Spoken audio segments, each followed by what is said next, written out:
seriously, is this how it's going to be now?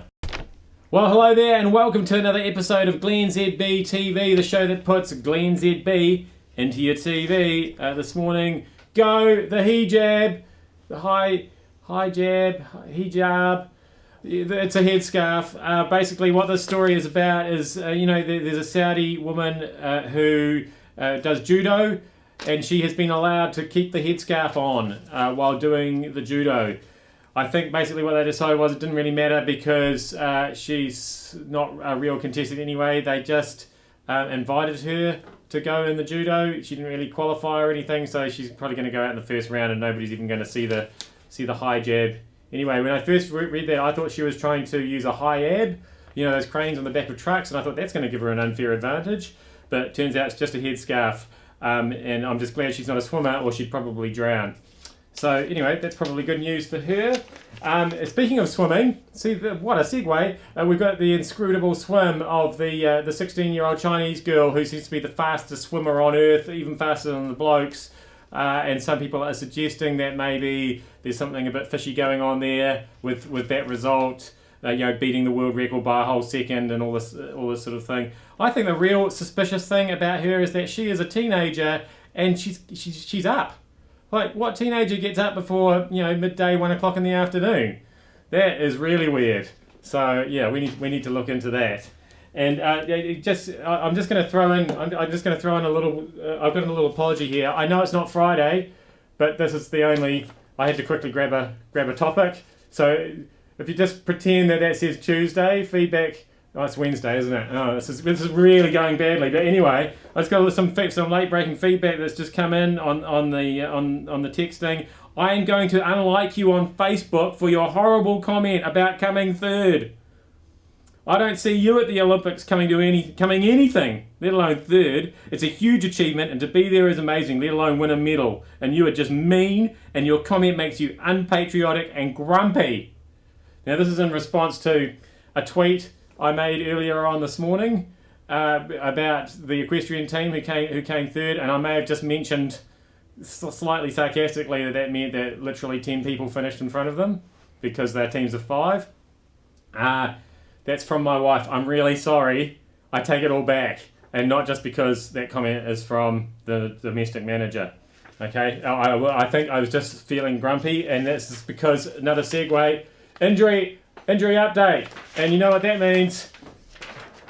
Hang on. You've ruined the whole joke now. No comic timing whatsoever.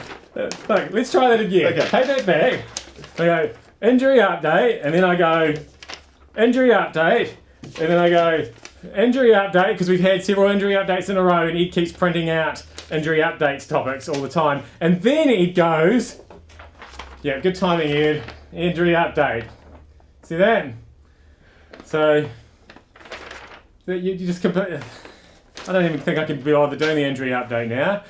I'm still injured, and I was obviously feeling grumpy this morning, and that explains the tweet. This whole thing has gone completely off the rails. Let's talk about unconscious voting. We'll just move right along. Now, I know you're thinking, oh no, he's got that wrong. He should be talking about conscious votes. But I suspect that there's been some unconscious voting going on here because for several nights in a row now on the news, I've seen the politicians coming out of the room, where they all shout at each other. And there's always that noise going on in the background. What is that annoying noise? Like, can they not get that turned off? That no. There's always that noise going on in the background. What is that about? Does that not give them a headache? No wonder they're always shouting at each other. Anyway, so they're all coming out, and people keep asking them, how are you going to vote on gay marriage? How did you go with the whole civil unions thing? Is this bill going to pass? All that. And I'm amazed at how many people don't know, have no opinion, can't remember if they've ever had an opinion. Bill English last week said he couldn't remember how he voted on the civil union bill, which is like one of the most controversial bills that's ever been passed ever, and he just couldn't remember. So I think he did some unconscious voting there, obviously. Maybe just sort of, his head down, it was getting the end of a long day, yay, nay, whatever, just next vote, please. I don't know what's going on. If my MP, and to be honest, I can't actually remember who my MP is, He's the new guy who replaced Lockwood Smith and Rodney, but can never remember what his name is. He sort of looks like Ken doll. That's how I think of him anyway. I'm pretty sure his name's not Ken. I think it might be Mark. Anyway, if he was on there and said that he couldn't remember how he'd voted in an issue like this, or didn't know how he was going to vote on like one of the biggest issues of the day, I'd be going, dude, I'm not voting for you ever again because you're obviously an idiot. All right, we'll finish just quickly with the clacker cracker. Big story from Queensland. A bloke at a party thought it would be a good idea to stick a firecracker up his bum to impress his mates. And apparently it went horribly wrong. I don't know how that was going to go right.